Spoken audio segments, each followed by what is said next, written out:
Conecta. Somos pesquisadores de diversas universidades pelo país, com equipe de coordenação concentrada na Federal Fluminense.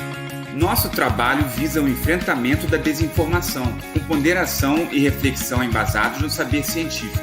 Nós queremos ajudar você a se munir de argumentos sólidos e desafiadores.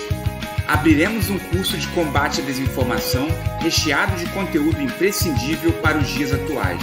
Junto à TV 247, você terá aulas gratuitas com professores como Lênio Streck, Joaquim de Carvalho, Guilherme Neri, Tayane de Oliveira e muitos outros. Visite o nosso site e apoie nosso projeto através do Catarse ou por Pix.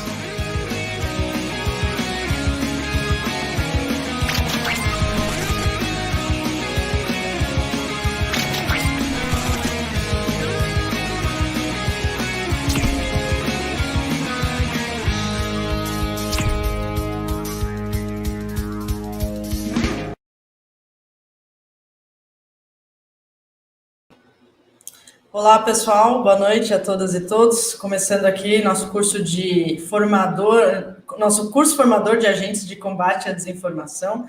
Sou a Gisele Federici, da TV 247. Estou aqui com a Tayane Oliveira, a primeira professora, a aula de abertura, que vai ser ao vivo, e a Juliana Gagliardi. Deixa eu apresentar para vocês quem são essas mulheres. Tayane Moreira de Oliveira é doutora em Comunicação Social, professora do Programa de Pós-Graduação em Comunicação da Universidade Federal Fluminense, a UF, e coordenadora do Laboratório de Investigação em Ciência, Inovação, Tecnologia e Educação, o CITLab. E a Juliana é bacharel em História pela Universidade do Estado do Rio de Janeiro, a UERJ, em Comunicação com habilitação em Jornalismo pela Universidade Federal do Rio de Janeiro, a UFRJ, e mestre e doutora em Comunicação pela Universidade Federal Fluminense, onde é coordenadora executiva do Laboratório de Mídia e Democracia, LAMID. Gente, é só gabaritadíssimos que tem nesse curso aqui, muita gente boa, pesquisadores do Brasil inteiro, e o nosso público também é do Brasil inteiro. Tem, inclusive, professores aqui, eu vi o Guilherme Neri aqui no chat, e a gente está muito feliz de começar esse curso. Não vou falar muito aqui, Juliana, nem vou te passar a palavra agora, para a gente ter os 45 minutos da Tayane. Só antes de passar a bola para a Tayane, avisar o pessoal que, assim, esse curso é gratuito, é um curso incrível, sensacional, muito de altíssima qualidade acadêmica e que a gente tem a oportunidade de fazer gratuitamente, sem pagar um centavo. Porém, tem muita gente envolvida, trabalhando voluntariamente, então eu vou deixar durante toda a aula da Tayane um bannerzinho aqui com apoio do Pix e do Catarse que a Rede Conecta criou.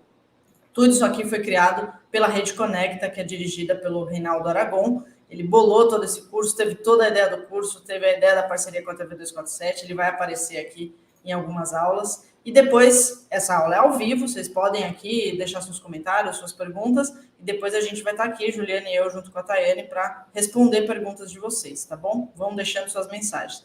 Tayane, é com você. Vamos lá, vamos estrear.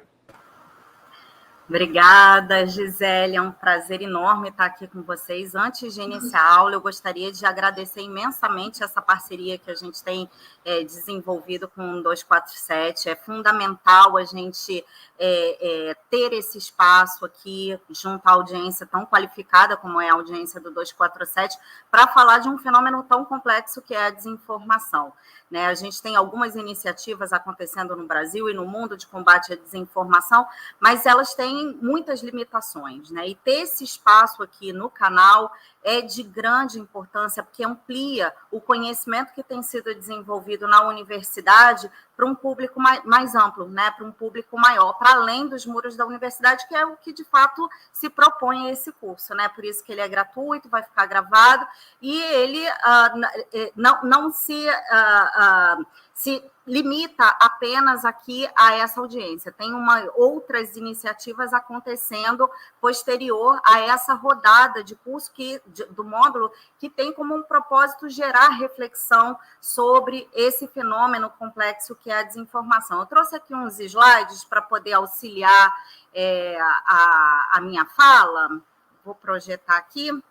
E aí a gente vai falar um pouquinho sobre o curso. né, eu pedi, né, para essa aula hoje ser ao vivo, as demais aulas vão ser gravadas e os professores vão vir aqui conversar com vocês, mas eu preferi que essa aula inicial fosse gravada porque é uma forma também da gente conversar um pouquinho, né, da gente apresentar a proposta, falar e ouvir também da audiência alguns questionamentos, perguntas e ter um pouco mais de espaço de interação, né? Então, esse curso, como a Gisele antecipou, ela é uma iniciativa que envolve um conjunto de atores muito diversos, né?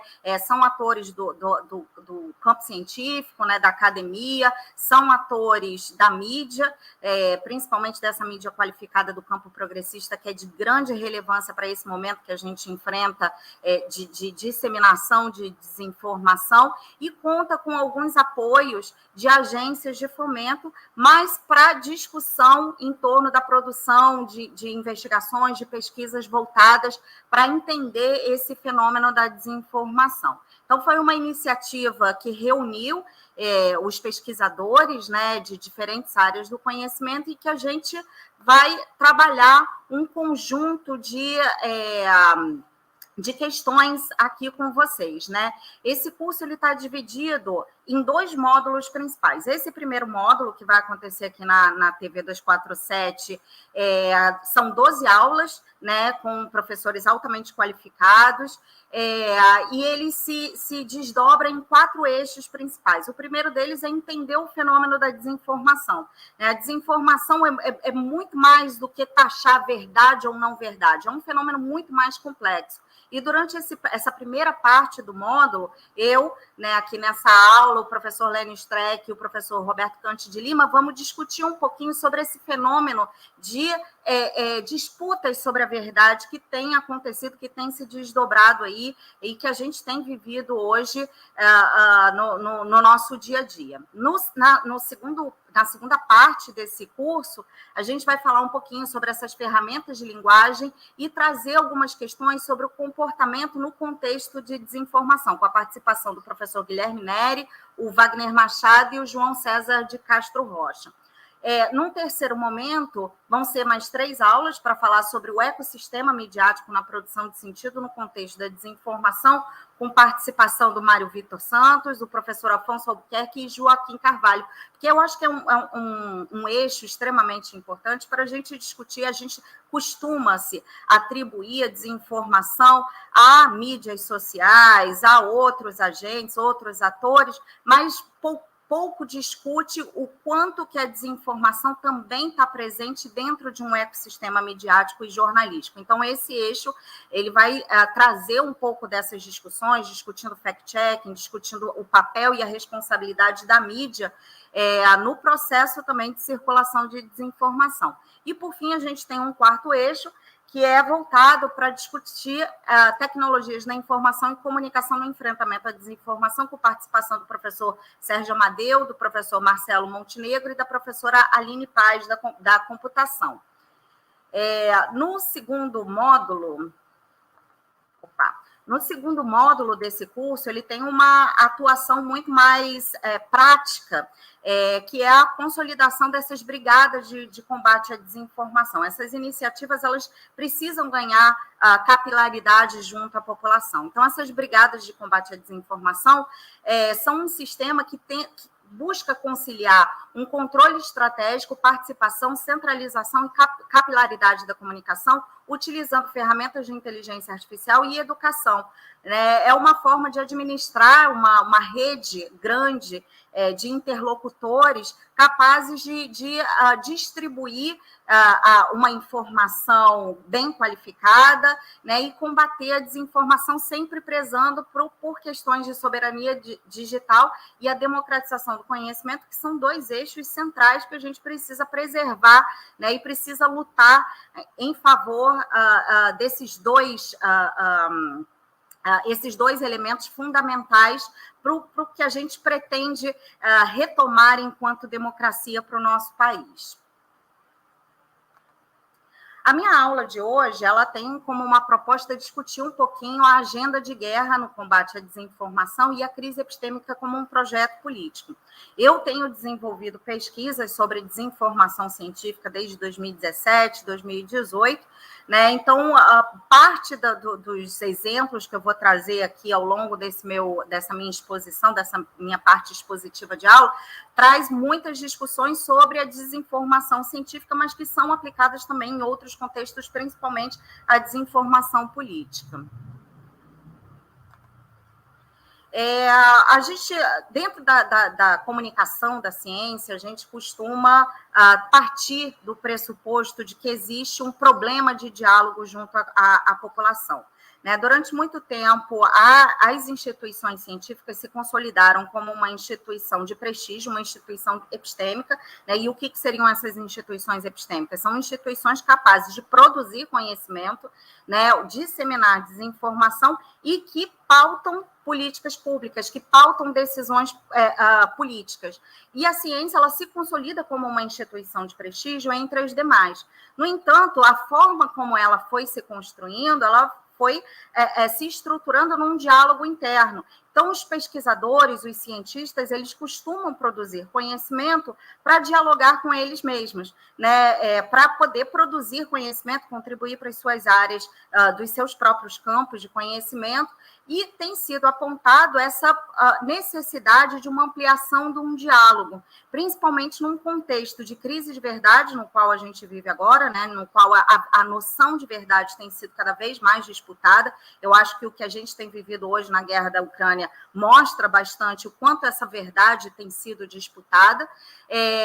Na questão da crise das disciplinas, ou seja, a partir do momento em que os cientistas passaram a dialogar só com os próprios pares, foi cada vez mais se tornando mais especializado, utilizando cada vez mais jargões próprios das suas áreas, no qual apenas quem tinha esse conhecimento específico conseguia entender o que esses cientistas estavam falando. Então, isso é apontado como uma crise das disciplinas tão recorrente no campo científico, E que isso atravessa também essa crise da comunicação da ciência, no qual há uma reconfiguração da forma como comunicamos a ciência junto à sociedade a partir da entrada de outros atores. A partir do momento em que a ciência se consolida como uma instituição epistêmica de prestígio, ela passou a comunicar as evidências das suas pesquisas através da mediação de alguns atores que tinham esse compromisso de levar aquilo que o que eles consideravam importante para a população. Então, eram os gatekeepers da sociedade, que levavam o conhecimento científico para a população, mas eles estruturavam também o que era o que eles acreditavam ser de interesse da população. No entanto, com a popularização das mídias sociais e essa reconfiguração da forma como nós comunicamos a ciência, isso passou a gerar outros desafios, outros questionamentos, outras complexificações no processo comunicacional. Então, a gente tem vivido hoje também um processo de crise da comunicação da ciência. A partir de um lado, as mídias sociais elas foram fundamentais para poder permitir essa ampliação de um diálogo a partir de outros canais, mas também implicou uma série de questões que eu vou discutir um pouquinho nessa aula. Um outro ponto de crise, que é um contexto no qual a gente tenta entender um pouquinho esse fenômeno da desinformação científica, é o crescimento de alguns movimentos negacionistas, crescimento do ceticismo, crescimento de contestação às evidências científicas, de contestação às instituições científicas, ataque às instituições científicas, que tem sido recorrente como parte de um projeto político de crise institucional, baseado numa crise institucional e numa crise epistêmica. No entanto, eu acho que é importante a gente entender o que representa esse negacionismo, O que de fato é o negacionismo? Se o fenômeno que a gente tem vivido hoje de contestação às instituições epistêmicas, de contestação às evidências científicas, se tratam de um fenômeno de negacionismo em si. Então, o negacionismo ele pode ser entendido como uma rejeição aos conceitos básicos e incontestáveis e que foram consensuados dentro do campo científico, No entanto, o que a gente vê é um fenômeno muito mais complexo do que isso. Eu trouxe aqui algumas pesquisas para poder ilustrar a complexidade desse fenômeno. Uma pesquisa realizada pelo CGE, em parceria com o INCT de Comunicação Pública da Ciência, fez uma pesquisa junto à população brasileira e mostrou que boa parte da população brasileira se interessa por temas relacionados à ciência. A nossa taxa de ceticismo na ciência não é uma taxa, é uma taxa alta, obviamente, mas está dentro de uma média mundial. No entanto, quando os temas relacionados à ciência atingem diretamente a crenças individuais, ou seja, vão de encontro às crenças individuais das pessoas, principalmente em assuntos que são muito controversos na ciência, aí essa taxa de ceticismo ela fica mais evidente. As pessoas começam a ter mais dúvidas em relação à ciência. Então, é importante a gente entender esse fenômeno, porque ele é a base de boa parte das discussões que a gente vai trazer ao longo desse curso, que é tentar entender esses atravessamentos do sistema de crença que envolvem questões políticas, que envolvem questões culturais, que envolvem questões sociais e que afetam, que atingem, que consolidam a forma como esses sujeitos interpretam, entendem a informação científica. No entanto, eu acho que é importante a gente trazer esse momento de crise institucional e epistêmica que a gente vive como um contexto básico para a gente entender esse fenômeno de crescimento do ceticismo junto à população brasileira, que eu acho que ficou muito evidente durante o período de pandemia. A gente tem vivido esse momento em que as instituições que são capazes de produzir conhecimento ou disseminar a informação têm sido cada vez mais contestadas. E acaba dando voz a uma série de atores, de movimentos conspiratórios, em que a informação passa a ser um campo de disputa, sobretudo a informação científica.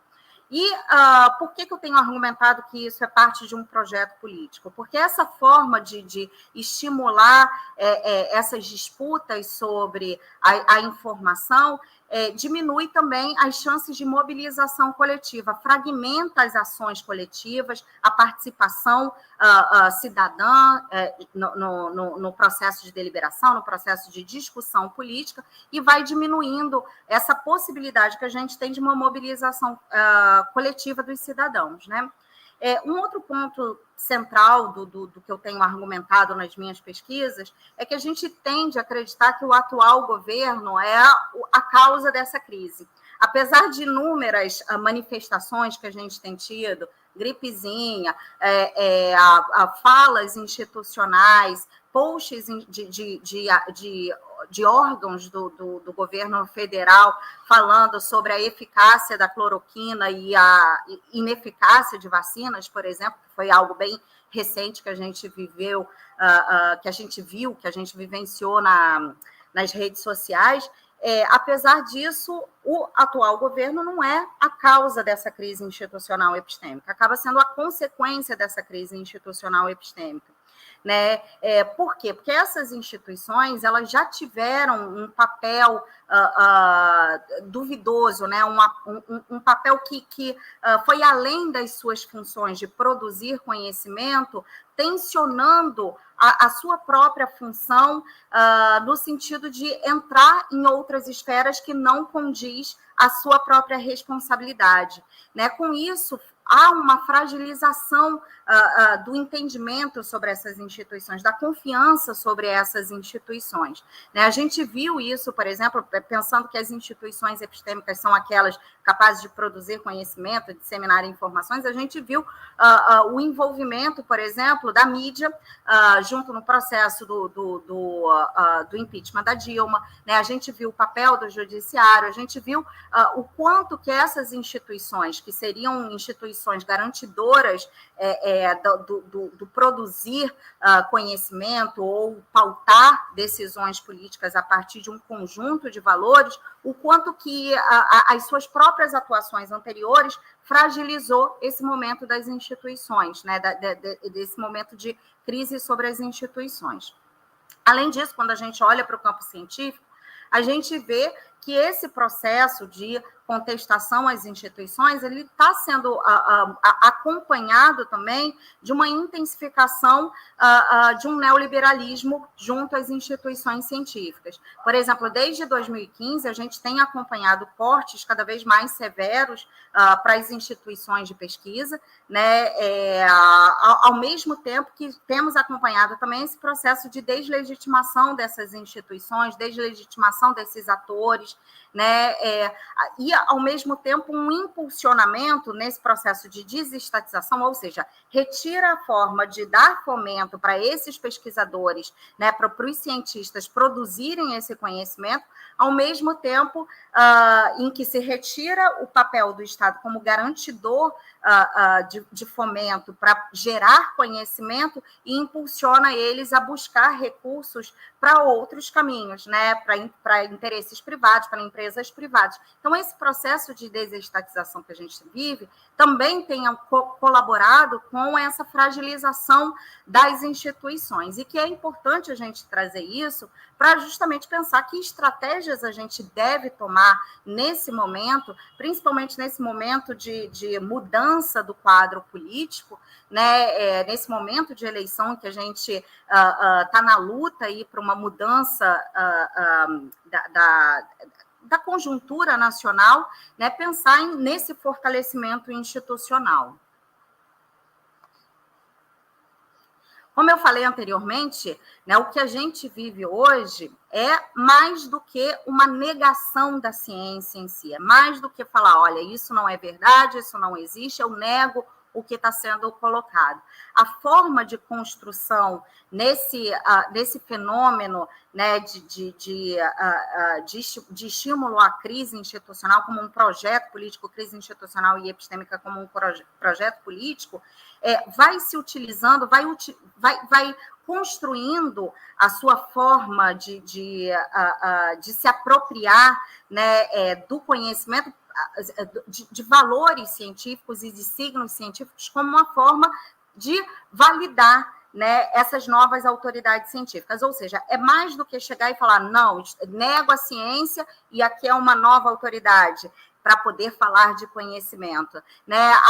As dinâmicas que estão sendo construídas nesse processo é muito mais complexo. Não é à toa que a gente vê aí repercutindo nas redes sociais atores de influência para falar sobre ciência que utilizam jargões científicos, que utilizam materiais científicos para poder validar os seus argumentos, né? Utilizam signos da ciência, jalecos e tudo mais, como uma forma de se apropriar desses elementos, ao mesmo tempo em que vai se construindo novas autoridades epistêmicas que vão trazer esse conhecimento para as redes sociais, ainda que contrário às evidências científicas, né? Então, faz parte desse momento em que a gente vive, né, de projeto político de crise institucional e epistêmica, esse fenômeno tão latente, né? E é o que eu tenho chamado de fake science, né? Traz uma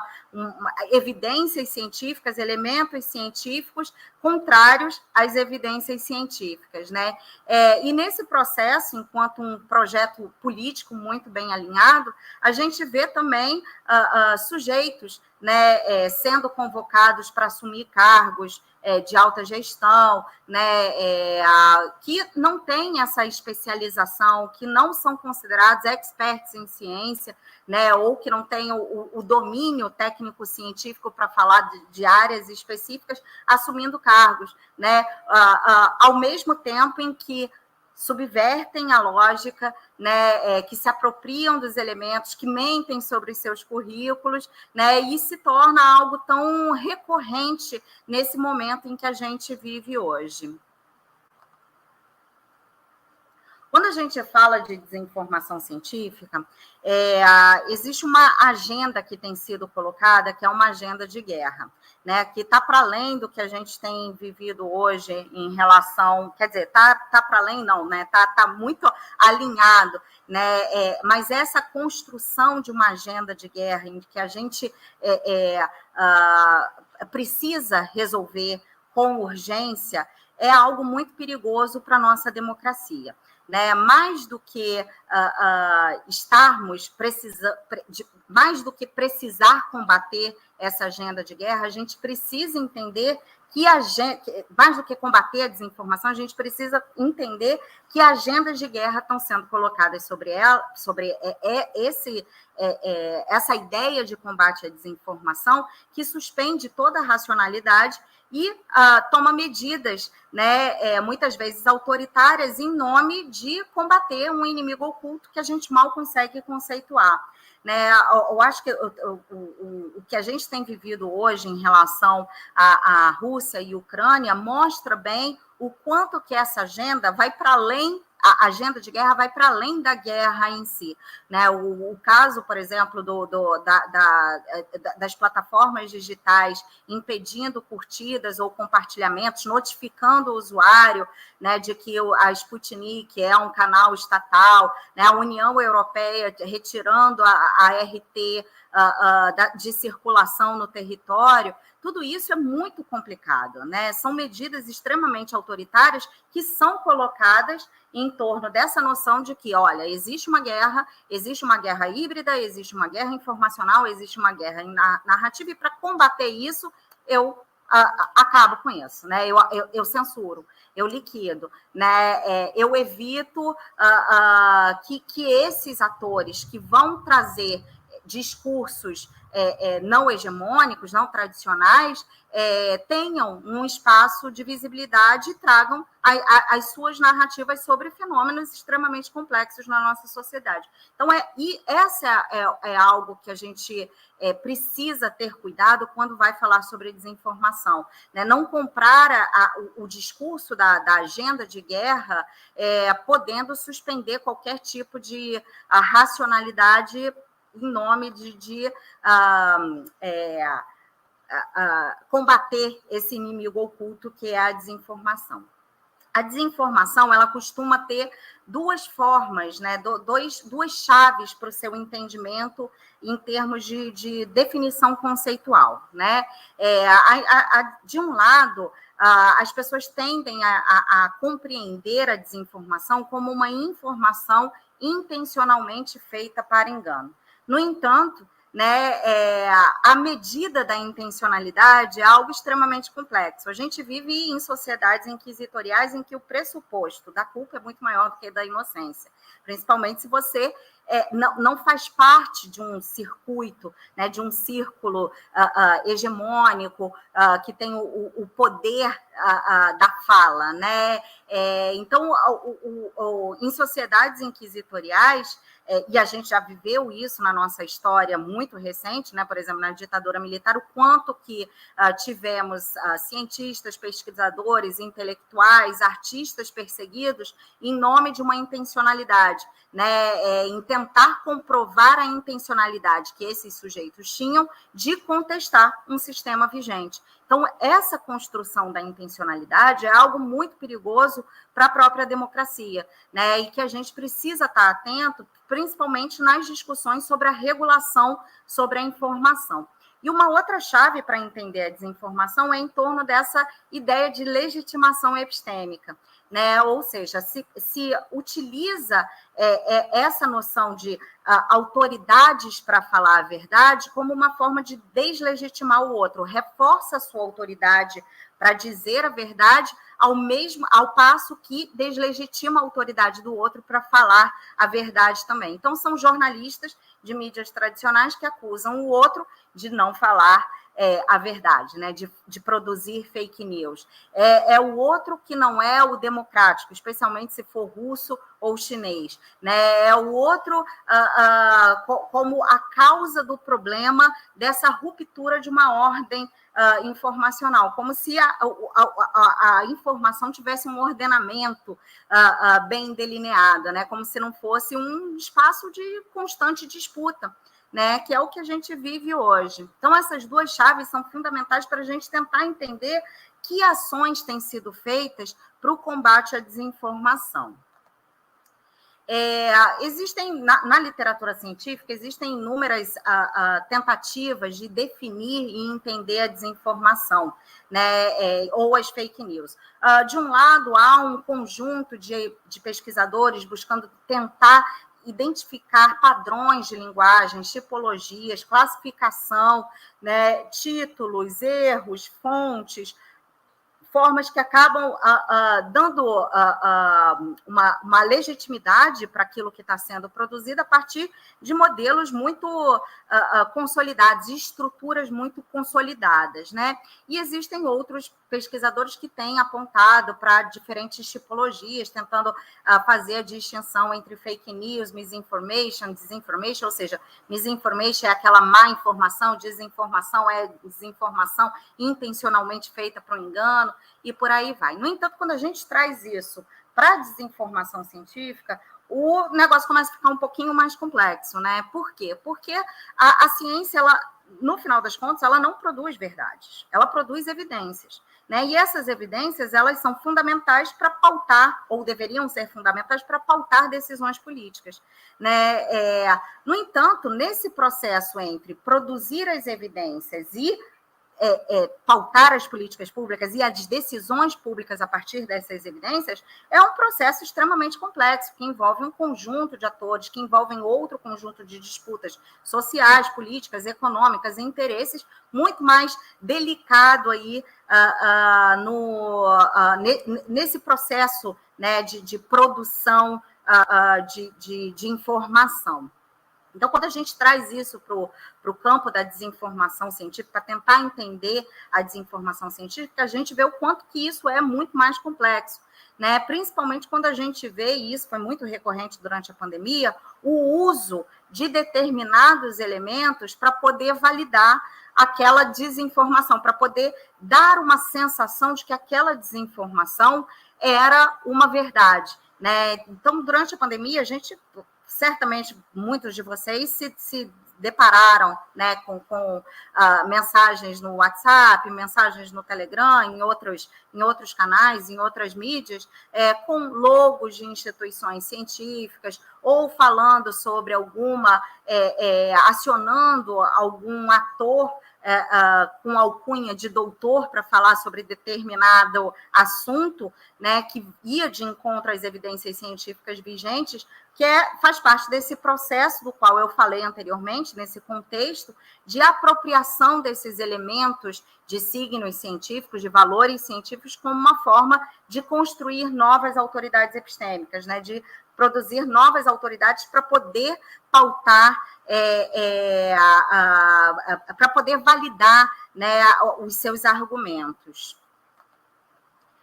De uma forma geral, a gente tem um conjunto de iniciativas ao redor do mundo sendo desenvolvidas nessa ideia de combate à desinformação, e eu vou tentar ser sucinta e falar um pouquinho delas, até porque os outros professores que vão estar presentes aí nas outras aulas vão aprofundar esses temas, né? Mas, de uma forma geral, a gente tem quatro ações principais sendo desenvolvidas ao redor do mundo, né? A primeira delas é o fact-checking, né, que são iniciativas de checagem de fato que tentam corrigir a informação, o letramento midiático, que parte de princípios voltados para competência, para aprimorar competências dos sujeitos para poder combater a desinformação, outros que são baseados em teorias deliberativas e transparência, né, como uma forma de garantir esse combate à desinformação, ou seja, de acreditar que os sujeitos têm competências o suficiente para poder tomar as suas decisões,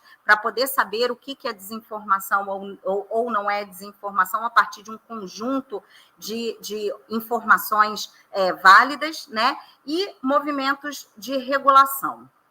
Então, eu vou falar um pouquinho sobre principalmente esses três primeiros eixos, né? Os fact-checkings, o letramento midiático informacional e as teorias deliberativas, né? A fact-checking é algo extremamente delicado porque existe um ecossistema de arranjos muito complexos formando essa rede de agências de checagem de fato. O professor Afonso de Albuquerque vai dar uma aula exatamente sobre fact-checking. Eu recomendo que vocês assistam essa aula, porque além do professor ser um grande especialista na temática, estudando e pesquisando isso afinco, né, ele tem uma densidade para poder falar e discutir esse assunto, né? Mas é um ecossistema de arranjo extremamente complexo, que é composto, inclusive, por agentes da mídia tradicional, né? E esses agentes, eles acabam deslegitimando outros para falar a verdade. Então, utilizam essas agências de checagem de fato para corrigir informações, mas nunca as próprias informações que esses mesmos veículos produzem, né? E a gente sabe o quanto é problemática a atuação da nossa mídia tradicional também na construção, né, de informações que não são completamente... que não condizem completamente com a realidade, né? Então, entender esse ecossistema de checagem de fato é extremamente importante.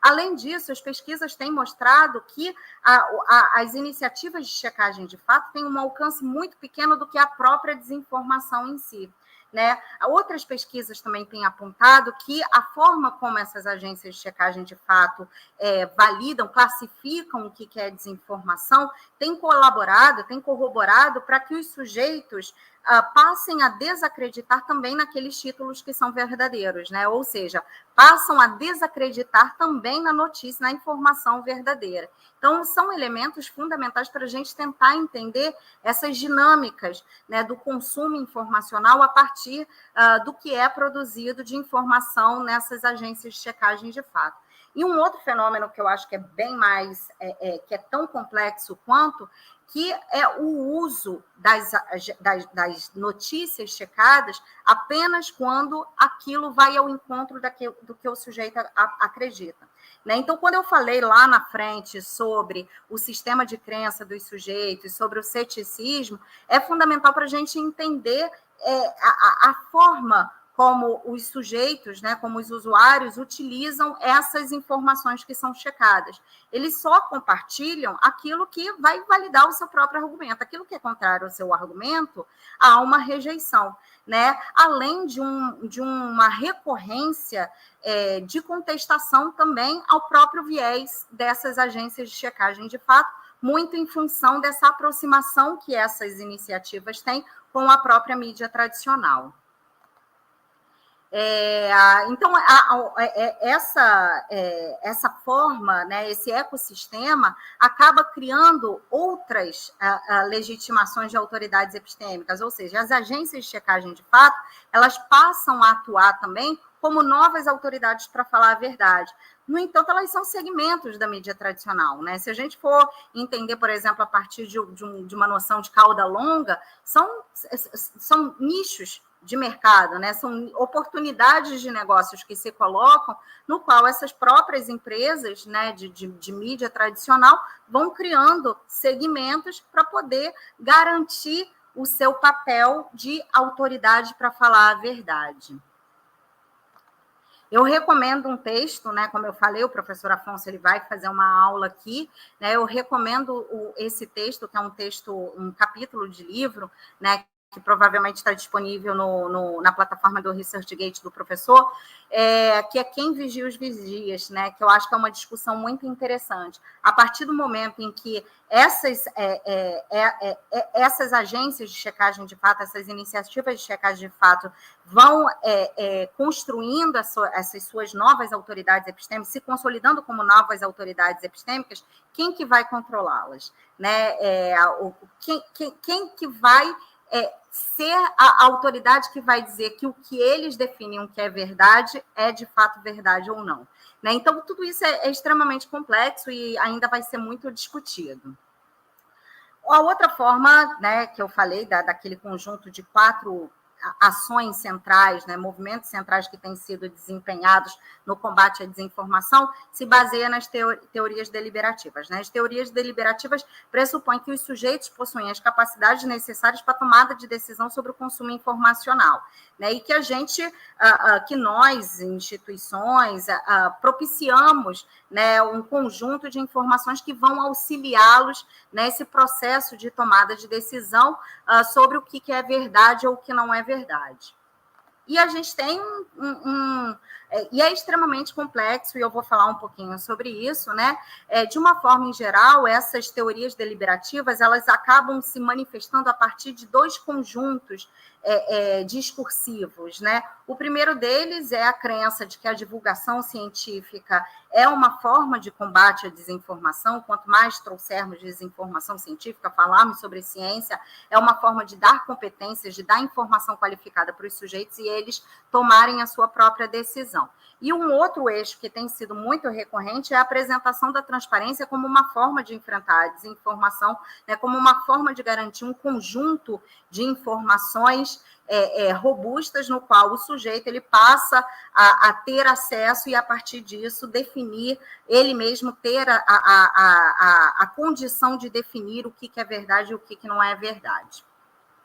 No entanto, né, falando um pouquinho sobre a divulgação científica, é também uma forma de garantir essa legitimidade de autoridade epistêmica, né?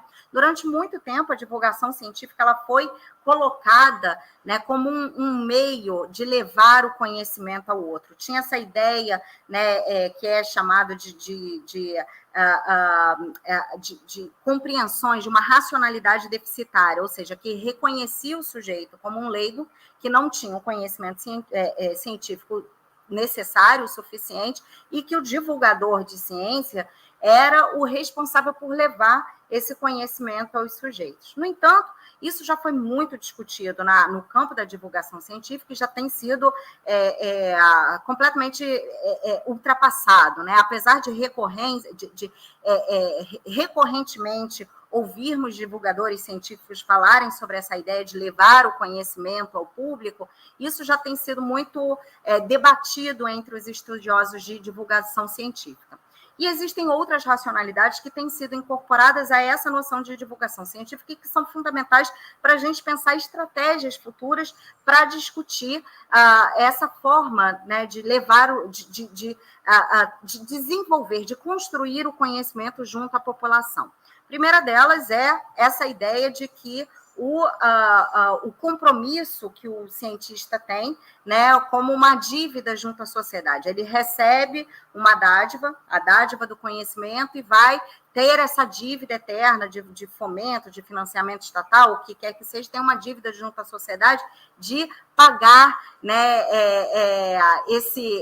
esse compromisso, né, junto à sociedade. Outros divulgadores, né, têm apontado também uma preocupação em relação à forma, para tentar entender melhores formas, formatos mais eficazes de combater a desinformação, de levar o conhecimento ao público. Já tem umas racionalidades muito baseadas nessa noção de que a divulgação científica ela tem um papel também educacional, educativo, ou seja, de construir esse conhecimento junto à população e, através dela, transformar a sociedade.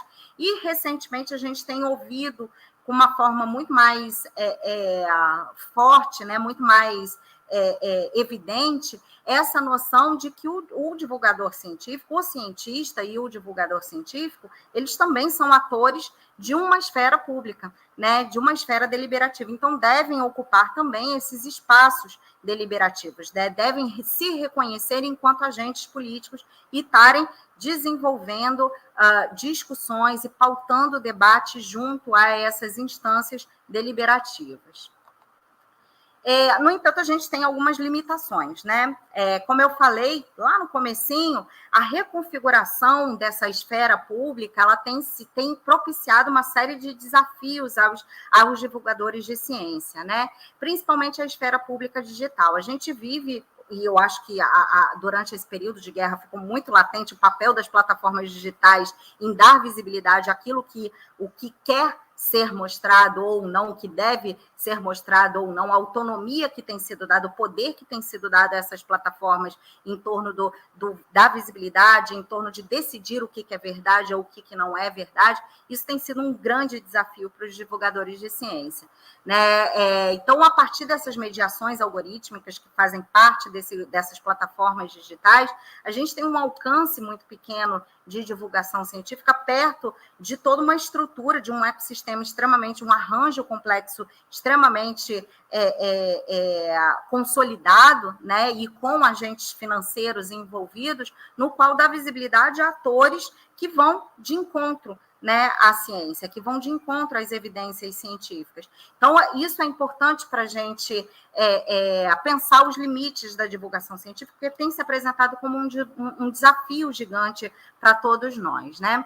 E aí tem metáforas que vão representar essa dificuldade que a gente tem de ir para além das nossas bolhas, né? De furar as bolhas das mídias digitais e falar com um público amplo, né? Principalmente um público cujo acesso ao conteúdo de ciência não é um acesso constante, né? Então, é importante a gente pensar nessas estratégias para estar junto à população, né?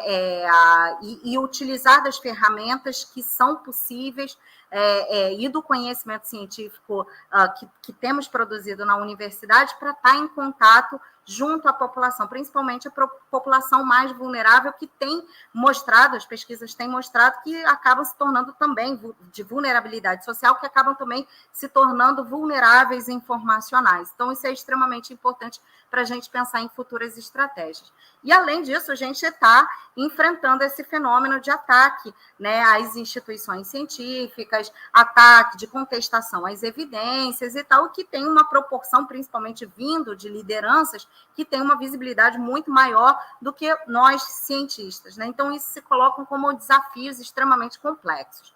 E a outra forma, dentro desse grande eixo das teorias deliberativas, outra forma de se apresentar é em torno dessa agenda de uma transparência global. E esse é um paradoxo extremamente complexo e que também vai ser debatido por outros professores ao longo desse curso, né, dessas 12 aulas de curso, que a partir do momento em que as lideranças políticas elas se colocam como transparentes, ou seja, elas se dizem transparentes, elas também se vendem enquanto democráticos, né? Não à toa a gente tem visto o quanto que essa própria noção de transparência tem sido instrumentalizada por diferentes esferas, né? Por diferentes atores políticos em diferentes espectros políticos também, né? Por exemplo, a extrema-direita costuma recorrentemente prezar pela transparência nos seus posts. Mas transparência de quê?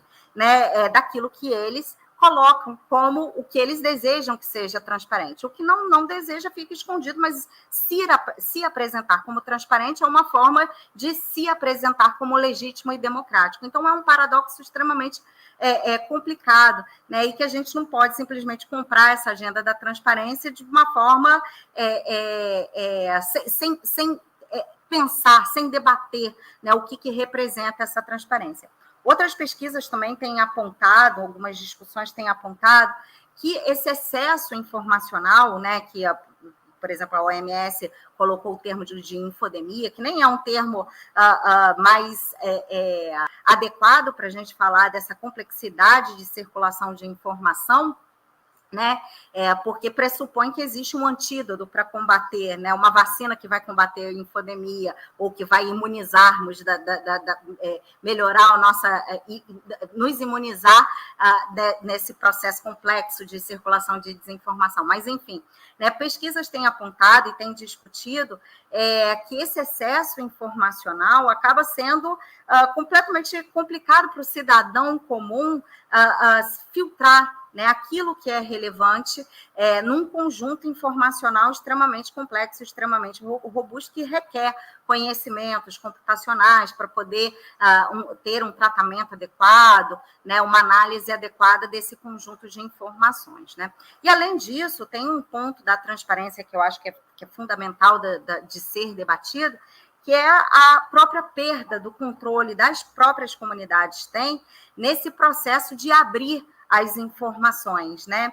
Isso tem sido muito debatido, principalmente no que tange à ciência aberta, que é um dos desdobramentos em torno dessa noção de transparência que tem sido muito debatido no campo científico e que é extremamente complexo, né? A gente tem sido colocado, tem sido incentivado, nós cientistas, a colocar os nossos dados de pesquisa, a publicar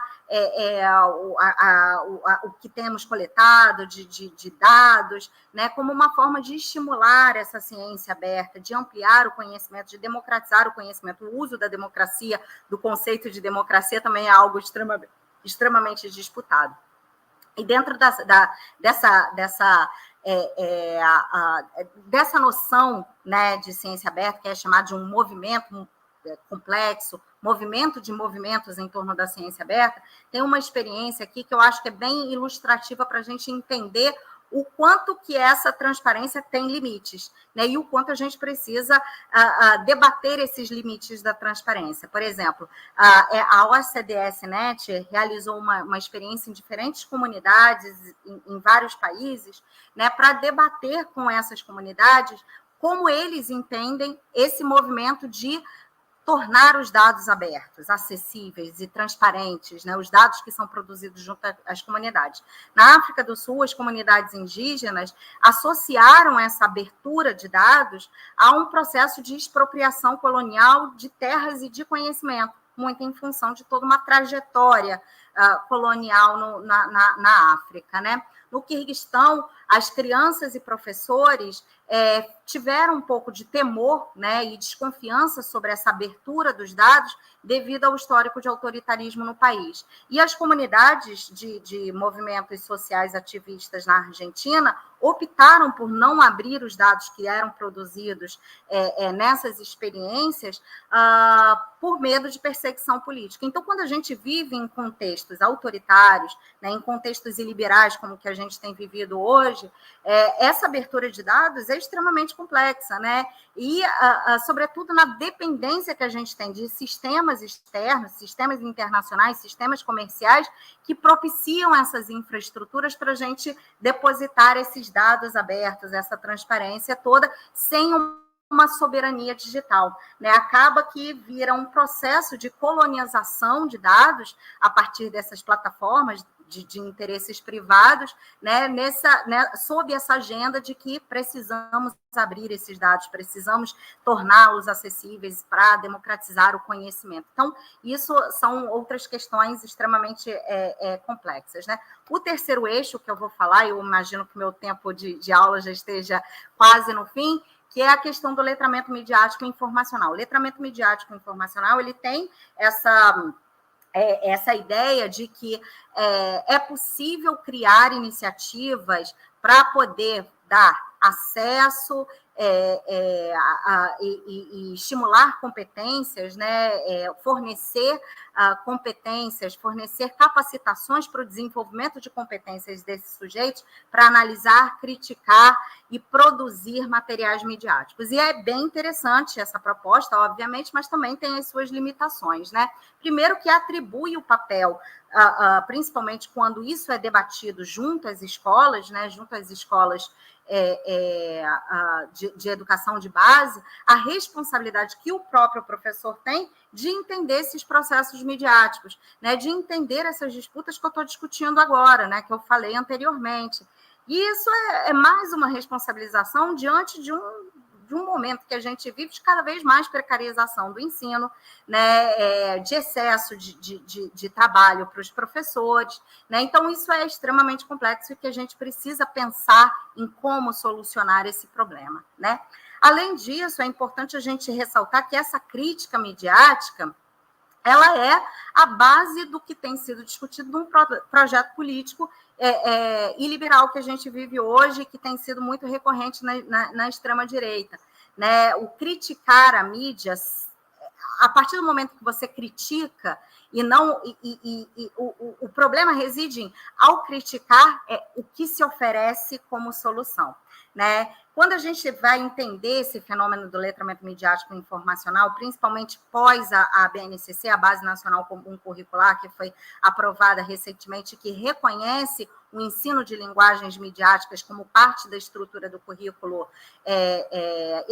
educacional, né, a gente vê que há uma entrada de atores de interesse privado junto a esse debate de letramento midiático, de linguagens midiáticas no currículo escolar, né? E aí a gente vê, por exemplo, o Google, a gente vê, por exemplo, o Facebook, né? A gente vê, por exemplo, a Fundação Lema, a gente vê Itaú, a gente vê uma série de atores, né? De fundações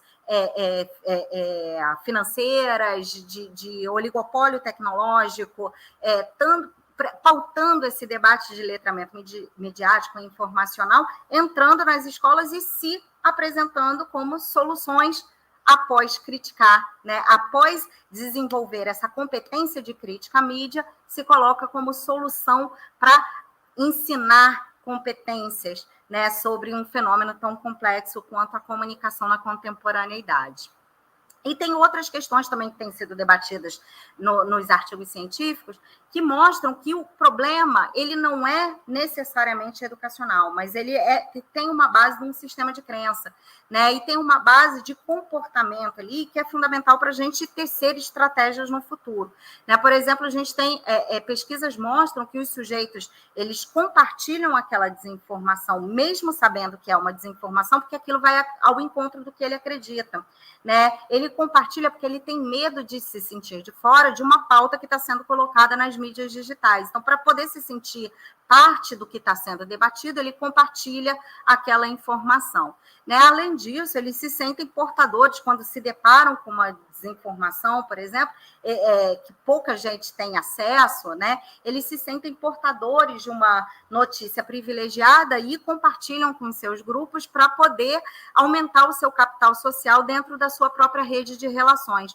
Então, são fenômenos extremamente interessantes de comportamento humano que as pesquisas têm apresentado e que são fundamentais para a gente pensar nesse enfrentamento à desinformação mais para frente. Eu vou passar um pouquinho aqui, que eu acho que eu já falei sobre isso, né? Eu recomendo assistirem esse vídeo da Dana Boyd, está em inglês, né? Mas eu acho que está legendado também, em que ela vai discutir justamente sobre o letramento midiático enquanto um tiro que saiu pela culatra, que tem estimulado muito mais uma contestação às instituições epistêmicas do que propiciado essas competências aos sujeitos em decidir o que é verdade ou não é verdade. Então, fica aí o link para vocês, se quiserem assistir depois, é uma fala bem interessante. E é preciso também, né, junto dessa ideia de letramento midiático, a gente tentar entender um pouquinho do papel da mídia nesse processo, né, entender o quanto que a mídia tem sido fundamental, né, o quanto que tem sido atuante nesse processo de mediatização de controvérsias científicas, principalmente durante esse período de pandemia, que eu acho que foi muito evidente, né, o papel da mídia em dar visibilidade a partir dessa ideia, desse modelo anglo-americano de produção de verdade, né, de neutralidade, de objetividade, a mídia imparcial, a mídia neutra, a mídia objetiva, precisamos ouvir todos os lados, o quanto que isso foi elevando, né, dando visibilidade a um conjunto de atores trazendo uma série de desinformação, teorias da conspiração, né, posicionamentos políticos muito definidos, e estimulando esse processo de instrumentalização política da ciência. Então, a gente precisa pensar, né, ok, diante dessa complexidade toda, desses desafios que se colocam, a gente precisa pensar em melhores formas de combater a desinformação, e vai ser um dos módulos, né, que a gente vai trazer aqui, principalmente os módulos de linguagem e os módulos de comportamento, de tecnologias da informação e comportamento, que traz algumas perspectivas multidisciplinares para esse combate à desinformação.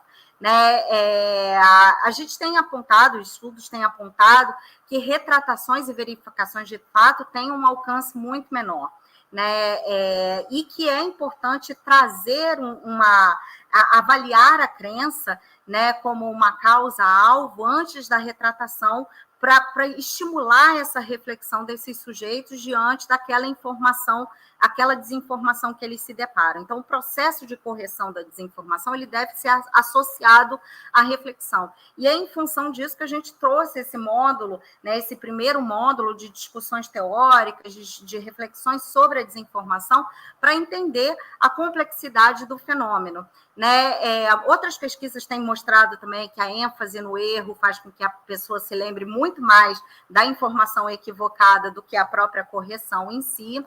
Né? Outras pesquisas, né? Essa pesquisa é o que eu tenho desenvolvido junto com o Observatório de Gênero, Raça e Territorialidade na Ciência, junto aos meus alunos, tem apontado, né, a importância da credibilidade, mas não daquela credibilidade daquelas antigas autoridades epistêmicas, ou seja, só os cientistas ou os jornalistas, né, mas que a própria população, nesse processo de crise epistêmica e crise institucional que a gente vive, tem se sentido muito mais acolhido, né, e confiante nas informações a partir de conjuntos de atores que fazem parte do seu dia a dia. Então, agentes comunitários de saúde, lideranças juvenis, lideranças de comunicação alternativa dentro das comunidades, são atores de grande influência nos determinados grupamentos. Então, identificar esses atores são fundamentais para pensar estratégias futuras de lidar com a desinformação. É diante disso que a gente tem pensado nessa forma de brigada, né, das desinformações, que é uma forma da gente discutir, né, e pensar melhores estratégias, elaborar melhores estratégias para combater a desinformação junto a esses atores de influência da comunidade. E outras pesquisas também têm mostrado a importância da gente trazer as emoções, né, de trazer refutações associadas a narrativas que refletem um emocional, que são a base do sistema de crença dos sujeitos. Então, a gente tem vários desafios para o combate à desinformação. A gente tem os desafios, que são uma revisãozinha final para a gente já encaminhar para o final dessa aula, né? A gente tem os desafios das mediações algorítmicas, a gente tem os desafios da descrença institucional enquanto um projeto político, né? E a gente tem também um outro desafio, que é a pesquisa que eu apresentei lá no início do CGE, que mostra o crescimento do ceticismo no Brasil e no mundo, né, apontou também que 83% da população gostaria de ser ouvida em discussões sobre ciência, tecnologia e inovação. Então, há esse desejo de participar. Não é à toa que a gente está aqui hoje, nessa aula aberta, com mais de 1.000 pessoas acompanhando aqui o nosso debate, que querem fazer parte, né, que querem ser agentes também de combate à desinformação. E é pensando justamente nisso que a gente tem elaborado esse segundo módulo de formação de brigadas de combate à desinformação. Para finalizar, lembrando que não se trata apenas de negacionismo puro e simplesmente, né, negar por negar o que a gente tem vivido hoje, mas é de um projeto político muito bem estruturado, né, que se dá pela disputa de legitimidade epistêmica, é a construção de novas autoridades para falar a verdade. Então, o que está sendo disputado agora, o que está sendo discutido hoje, é a noção de verdade. Então, a gente precisa tentar entender esse fenômeno, porque ele tem um atravessamento direto com um processo de instrumentalização política que a gente tem vivido, né? E a instrumentalização política da ciência e a construção de um debate, principalmente de um debate de regulação, que, de um lado, dá mais autonomia para as plataformas digitais de decidirem o que é verdade ou não é verdade por a gente, né? E abre uma margem para possíveis perseguições em torno dessa noção de intencionalidade, né? A intencionalidade do RT, a intencionalidade do Sputnik, a intencionalidade do 247, a intencionalidade de nós, sujeitos, em falar, né, em contestar um sistema, né, um sistema que tem um poder central e que está alinhado a interesses, né, dessas próprias plataformas digitais. Então, finalizando, né, mais do que tudo, a gente precisa pensar nessa questão da soberania, né? A soberania que a gente tem sobre falar a verdade, sobre decidir o que é verdade, e principalmente a construção de espaços nossos, né, soberanos, espaços inclusive digitais, nos quais a gente tenha a competência e a capacidade de decidir, né, o que é verdade ou não é verdade, e não atribuir e dar poder para que esses outros atores digam para nós o que é verdade, o que a gente deve curtir, o que a gente deve compartilhar, né, vindo dos russos, não vindo dos russos, e por aí vai, porque a gente está num centro de disputa sobre a verdade. Tem um texto meu que eu indico aqui, né, que é a base dessa discussão. Trouxe também algumas referências, né, para vocês acessarem depois, e algumas citações colocadas aqui, são meus contatos, e fico aí aberto para a gente conversar um pouquinho mais. Maravilha, Tayane. Juliana está aqui comigo também. E muita gente fazendo perguntas aqui, e a principal delas é o pedido de disponibilidade do material. Então, você colocou referências no final do PowerPoint. Aqui eu já digo para todo mundo que a gente disponibiliza com certeza. Só vou pedir para vocês, como não está num link, né? Na próxima vez a gente disponibiliza antes num link, eu divulgo aqui. Mas mandem um e-mail para contato@brasil247.com.br e eu respondo todo mundo lá, ou outra pessoa responde, enfim. A gente vai mandar, sim, a apresentação para quem estiver interessado. O Anderson Franco do Nascimento tinha pedido também para complementar as aulas, que literatura poderia ser sugerida para aprofundar o conhecimento e entendimento desse assunto. Então, ela colocou aqui no final da apresentação, vai ser disponibilizado para vocês. E tinha mais gente que a Lenon Andrade, Gisele, tem como disponibilizar esse material da professora, e a Marta Martinovich também gostaria imensamente de receber o material da professora para poder fixar na minha fraca memória. Queria agradecer 2 membros que chegaram, o Gabriel Borges e a Maria Carolina Bezerra Cavalcante, e agradecer superchats também que chegaram, vários apoios, alguns deles, o pessoal falando, esse apoio é para o curso, então depois a gente vai tentar reverter isso, né? Dá para saber o valor de cada live, e a gente faz essa transferência. Paula Feitosa, foi o primeiro apoio aqui da aula, parabéns ao 247 por um curso tão necessário, bravo.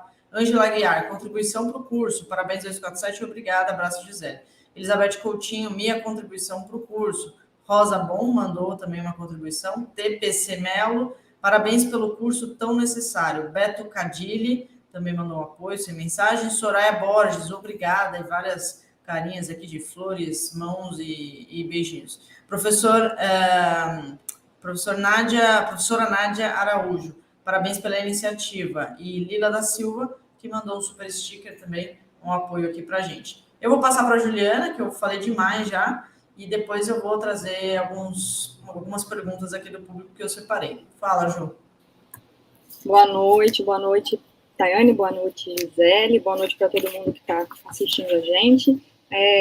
Eu também sou, né, integrante da Rede Conecta, né, estou como coordenadora acadêmica da rede, então eu acho que em nome da rede a gente quer, né, já agradecer a presença de todo mundo e agradecer antecipadamente, além da Tayane, né, todos os outros professores que vão participar desse curso, né, são todos, decidiram participar voluntariamente, então para a gente é um grande prazer, né, um prazer enorme poder estar começando hoje, né, esse projeto, e especialmente em parceria com a TV 247, porque a gente acredita que assim, esse é o melhor, né, lugar para a gente botar esse projeto funcionando.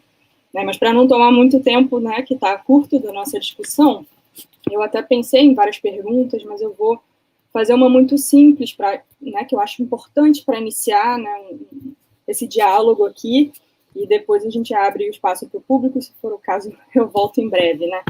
Mas eu queria, né, perguntar para você, Tayane,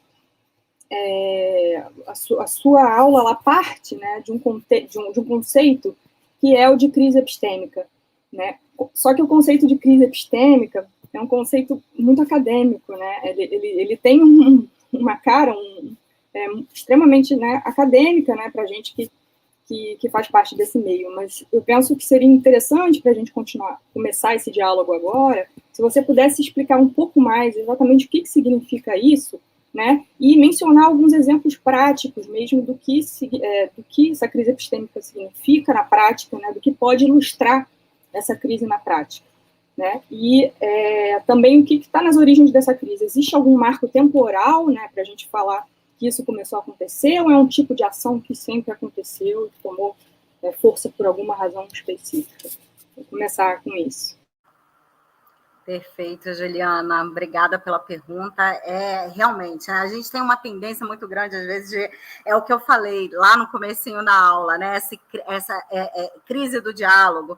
Né? A gente tem uma tendência a falar um pouquinho com os termos muito próprios do que é a academia, e é uma oportunidade que você me coloca de falar um pouquinho mais sobre esse processo para o público amplo, né? Para o público em geral. Então, a crise epistêmica, e eu vou partir da questão da ciência, que é onde eu domino, né? Outros professores ao longo do curso também vão trazer esse assunto de crise institucional e crise epistêmica, eu vou trazer um pouquinho do campo científico, né?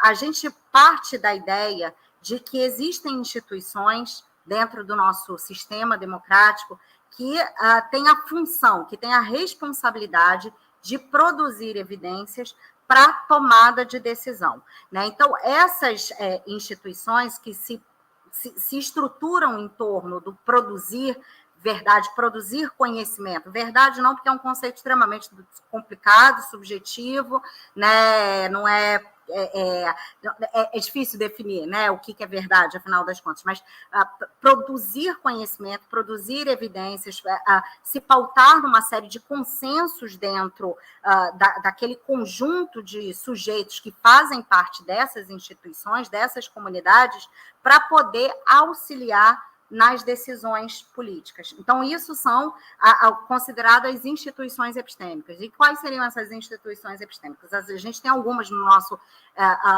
sistema político, né? A ciência é uma delas, é da que eu consigo falar com um pouquinho mais de propriedade, com um pouquinho mais de domínio.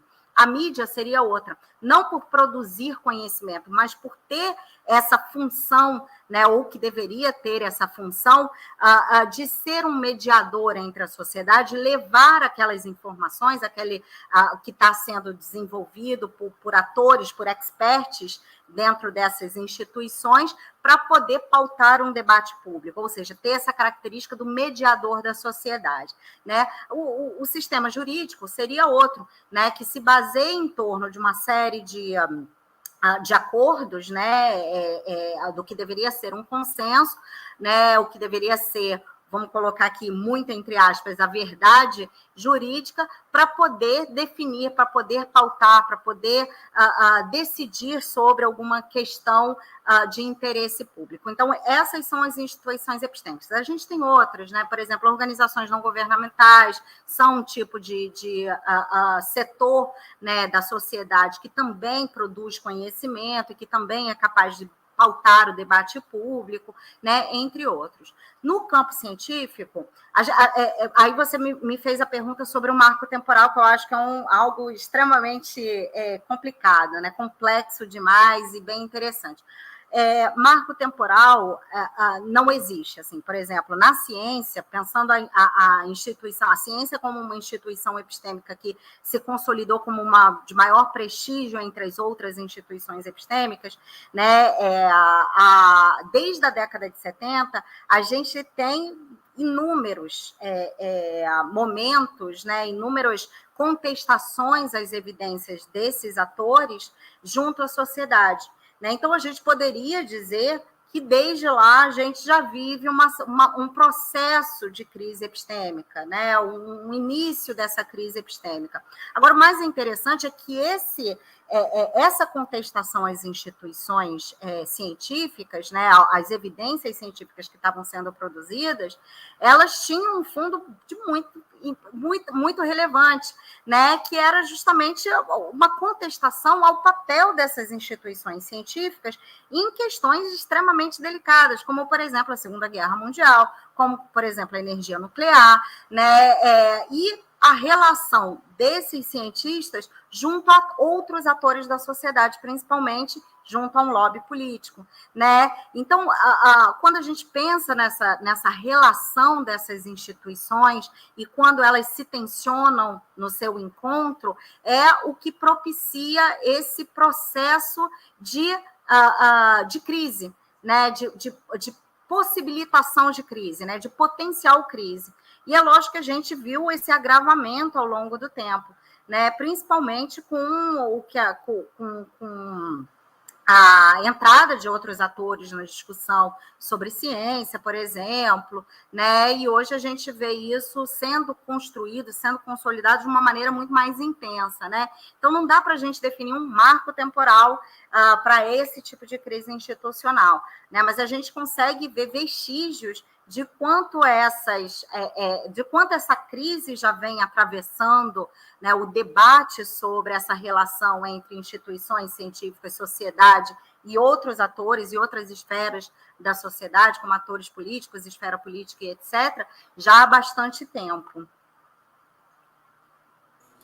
Legal. Tem várias contribuições chegando aqui. Queria fazer um agradecimento para as pessoas que mandaram por último e lembrar o seguinte, tem um banner correndo aqui na tela com o Pix da Rede Conecta e com o Catarse. Então, se vocês puderem, se não fizer diferença para vocês, o melhor é mandar direto para a Rede Conecta, que aí vai 100%. Pix, ó, sem valor de TED, sem valor de DOC, vai direto para a Rede Conecta 100%. Aqui vai ficar uma parcela para o YouTube, o 247 tem que transferir para eles. Então, assim, é um pouco mais difícil, mas a gente vai fazer isso. Só que o Pix é integral para a Rede Conecta. Quem puder, quem não fizer diferença, é melhor.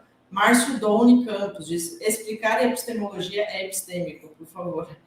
Paulo Guedes, boa noite, contribuição para este valoroso curso. Muito obrigada, Paulo. Caio Batista da Silva diz, contribuição para o curso. Já vou enviar meu e-mail solicitando a apresentação. Tudo de bom. Valeu, Caio. Temos ótimos alunos aqui. Ana Márcia Micho diz, esse apoio é para o curso também. Obrigada, Ana Márcia. Deixa eu ver se teve mais algum aqui. Depois da Ana Márcia, teve Pensilvânia Santos, parabéns, professora, e 247. Foi isso. Alguns comentários aqui, ó. A Yasmine Gomes, um ponto, isso, ela diz, pena mesmo é que não temos leis concretas para fake news, acho que é uma questão interessante, né, falar da legislação. O Daniel Silva tinha perguntado assim, quando a desinformação vem da esquerda, o que eu faço? Porque tem mentiras da direita e mentiras da esquerda. Acho que é um ponto interessante falar sobre se isso existe de todo lado, né? Porque existe, mas a gente viu instrumentalizado de uma forma massificada, financiada, né? Por atores que estavam ali exclusivamente para aquela função, que era disparar mentiras. Então, a gente viu isso acontecer no processo eleitoral de 2018, mas antes disso, em outros processos de votação em outros países. Então, a extrema-direita e a direita acabou se consolidando como produtora de fake news, mas isso não é bem verdade, tem conspirações, por exemplo, para todo lado, né? Então, esse é um outro ponto também que eu achei interessante para você falar. E, bom, falando da crise epistêmica, né? Se fala muito aqui dos produtores da verdade e dessa dificuldade de as pessoas confiarem na ciência e confiarem nas universidades e na imprensa, e isso seja generalizado. Mas eu ouço, por exemplo, no dia a dia, e a pandemia foi muito um exemplo disso, agora baixando um pouco, né? Mas a questão assim de, bom, mas os cientistas também erram. Por que eu tenho que acreditar nessa informação que agora tem que usar máscara, enfim? Ou seja, é complicado para a sociedade também definir quem é o cientista sério e quem não é, já que tem médico que receita cloroquina. Como é que se explica, né, que aquele médico não é necessariamente cientista? Isso ficou muito confuso na pandemia, né? E por isso, acredito também, foi um dos fatores que gerou bastante desinformação por parte de pessoas que, vestindo jaleco, como você exemplificou, passavam essa credibilidade. Mas, enfim, tem alguns pontos aqui, se você não lembrar de todos, eu te lembro. Ótimo, Gisele. Eu vou começar pelo último ponto, porque eu acho que isso é fundamental para a gente, principalmente a gente deixa muito bem demarcado, né? Médico não é cientista. Apesar de se apresentar como doutor, ele não é cientista. Ele é um médico, né? Mas ele também faz parte desse conjunto de atores epistêmicos, né, que tem essa autoridade para poder falar, decidir e tal. Então, tem todo esse caráter de autoridade que foi consolidado já há muito tempo na nossa sociedade, né? Então, eu acho que esse é o primeiro ponto, né? Entender que médico é médico, cientista é cientista, são carreiras distintas, né? E não é à toa que a gente tem visto médicos receitando cloroquina, médicos, enfim, né? Até médicos usando, né, a sua visibilidade midiática para receitar beber urina, para receitar água com limão, para se imunizar de Covid, por aí vai. Até isso a gente tem, né? No entanto, o cientista, ele segue uma série de protocolos, e protocolos que são acordados em comunidade e são validados pela própria comunidade. Então, a probabilidade de erro existe, porque, como eu falei lá atrás, ciência não produz verdade, produz evidências. Evidências a partir de um conjunto de elementos, né? E esses elementos, eles são validados por outros cientistas, a partir de uma série de parâmetros, né? Uma série de processos muito próprios do campo científico. O professor Marcelo Montenegro vai dar uma aula justamente para falar sobre esse processo de produção de conhecimento na ciência, o que significa isso, como que acontece esse processo de produção de conhecimento, né, na ciência.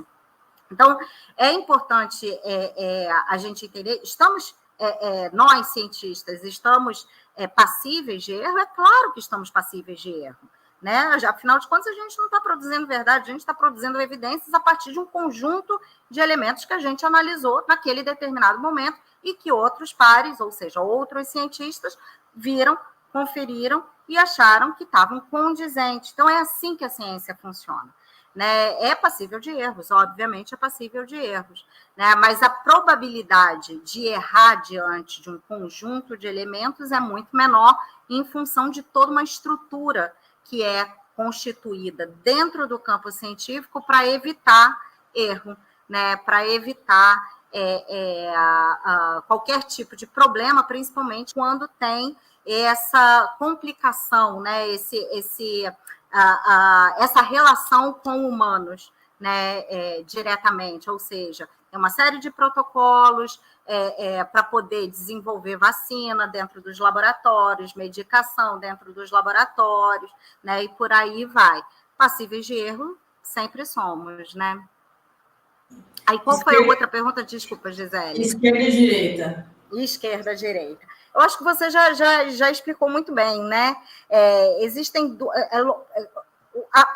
assim como os cientistas são passíveis de erros, né? Somos todos passíveis de produzir a desinformação dentro da esquerda, da direita, compartilhar desinformação na esquerda e na direita.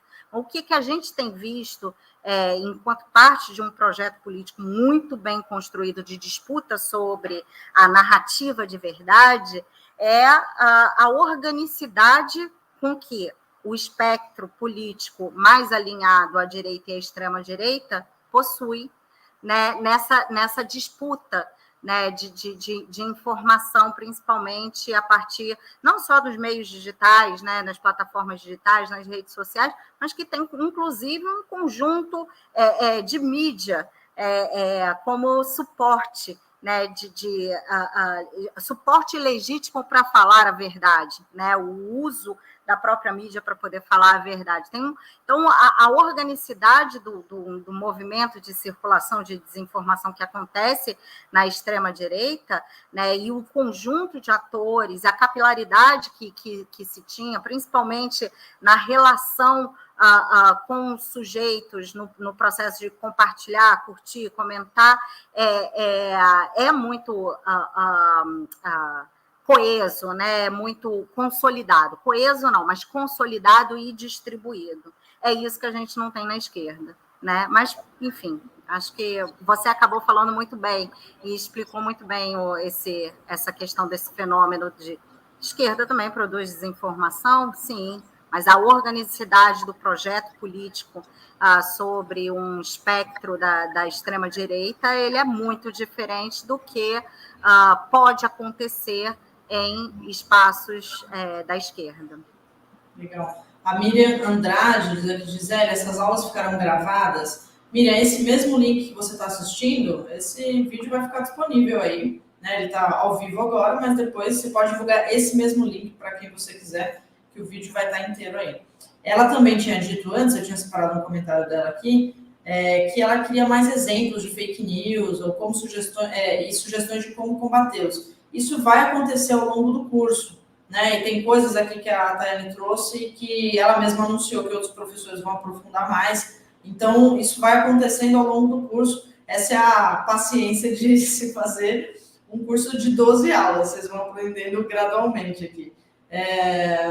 Então é isso. Ju, eu queria te passar para, enfim, fazer uma fala final e a gente encaminhando para o encerramento aqui. E agradecer demais vocês duas e todo mundo que esteve com a gente aqui nessa primeira aula e que, principalmente, que apoiou financeiramente. E tem muita gente perguntando do material, né? Como é que faz para ter acesso. A gente vai disponibilizar um link, o Reinaldo, que é o inventor disso tudo, ele vai colocar todo o material do curso num link, então eu vou ficar divulgando esse link em todas as aulas, mas como esse link não existe ainda, foi algo que a gente, enfim, viu aqui no calor da necessidade, né? Então, me mandem um e-mail para contato@brasil247.com.br e eu vou mandar essa apresentação da professora Tayane para todos vocês e depois vai estar nesse link com as próximas aulas também, o material das próximas aulas. Fala, Juliana. Bom, então vou fazer só um comentário final mesmo, não vou deixar. As outras perguntas a gente envia para a Tayane, né, para estimular essa discussão, né, mas o que eu queria destacar, assim, eu acho que uma coisa muito importante, né, depois de assistir essa aula dela, é a gente, né, perceber que o problema, né, de um determinado conteúdo desinformativo, de uma determinada, né, notícia falsa, não é só, né, a sua falsidade imediata ali, não é só a deturpação evidente, né, de um fato específico que está contido ali nela.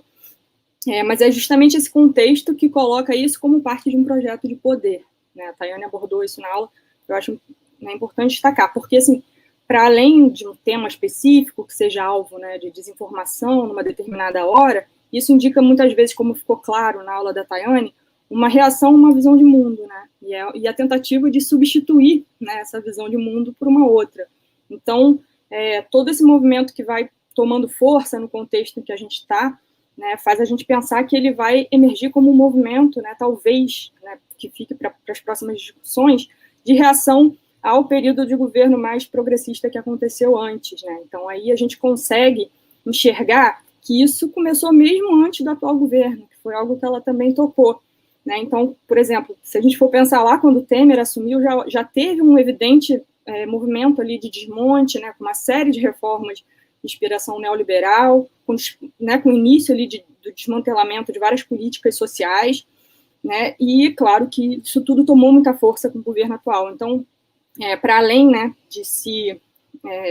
dessa desinformação se referir a um assunto específico, a um tema específico, essa postura tem também essa função de colapsar, né, o projeto anterior, né, de colocar outro projeto, né, no lugar. Isso ajuda a gente a entender até mesmo certos comportamentos paradoxais e contraditórios, por exemplo, falar publicamente contra a vacina, mas tomar a vacina, né, enfim, como a família do presidente fez largamente, né. Então, é de fato um cenário que a gente só consegue começar a discutir aqui, sabendo desses arranjos, sabendo desses atores, né, múltiplos, dessas disputas em vários níveis, que foi o que a Tayane, né, mencionou, né, mas, sobretudo, tendo consciência do contexto histórico recente. O contexto é muito importante e a gente, com frequência, deixa o contexto, né, de lado. Eu acho que o nosso objetivo com esse curso é abrir justamente um espaço de reflexão, né, considerando todos esses fatores, né, e sem pressupor, né, que o assunto seja simples, sem pressupor, né, que a realidade seja simples, né, e principalmente também sem pressupor que a gente vai encontrar ou que sequer exista uma solução mágica, rápida, né, que vai cair no nosso colo, né. Então, a gente quer lidar com a gente quer né, discutir como que lidar com esse cenário requer uma reflexão, né, muito ampla, muito profunda, e que acompanhem sempre o contexto e as mudanças do contexto. Né? Eu espero que a gente possa justamente chegar a muitos lugares aqui com esse curso que está começando hoje. Boa noite. Perfeito, Juliana. Trazer para o dia a dia ali, né, como é que isso foi construído, que faz muito sentido, né, quando a gente vê todo... O que aconteceu na última década no Brasil, né, gente? Aconteceu muita coisa. Então, faz muito sentido quando a gente sincroniza com esses processos eleitorais e enfim, disparos em massa de fake news.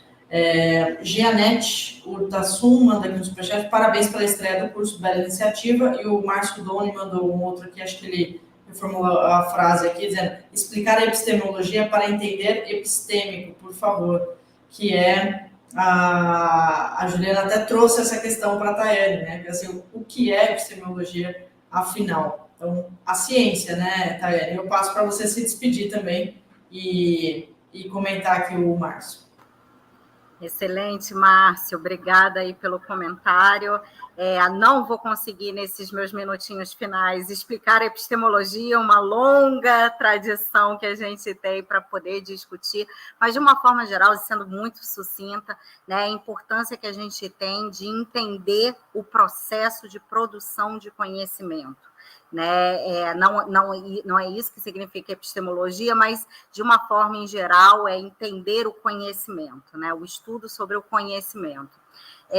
Eu só tenho a agradecer demais aí a todo o público do 247, obrigada pelas perguntas, obrigada pela participação, né? Eu gostaria de agradecer mais uma vez ao 247 pela parceria gigante que tem dado ao projeto, né, e acompanhem as próximas aulas, né, vão ser mais 11 aulas aí muito bacanas com professores de diferentes áreas do conhecimento, só nesse primeiro módulo, ainda tem mais o segundo módulo, que é a de formação de brigadas de combate à desinformação. Aproveito para agradecer também a Juliana aí pelo acompanhamento e pela leitura a partir do que foi colocado aqui na aula de hoje, né? Então, desejo a todos uma boa noite e, mais uma vez, obrigada. Valeu, gente. Obrigada, Juliana. Obrigada, Tayane. Obrigada demais aqui ao público. E passem lá para o programa do Aquiles, que eu super atropelei aqui. Então, continue aí na programação da TV 247. Depois tem live do Conde também. Beijo para todo mundo. Tchau, tchau.